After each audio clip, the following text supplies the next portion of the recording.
Hello friends, सभी को good evening. दोस्तों, आप लोग कैसे हैं? मैं उम्मीद करती हूँ काफ़ी अच्छे होंगे। आज हम बहुत दिनों के बाद पार्क में आई हूँ दोस्तों, तब मेरे ब्लॉग वीडियो में बने रहिएगा। मेरी बिटिया भी आई है, उधर खेल रही है। पहले मैं पार्क में सोची राउंड लगा लेती हूँ, थोड़ी राउंड लगाना अच्छा होता है।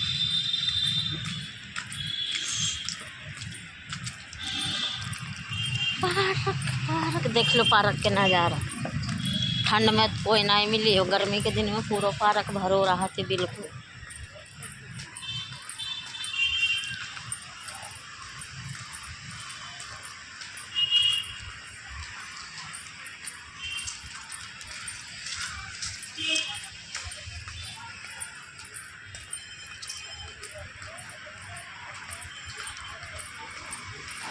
पार्क में राउंड लगाया, बहुत अच्छा लगा था।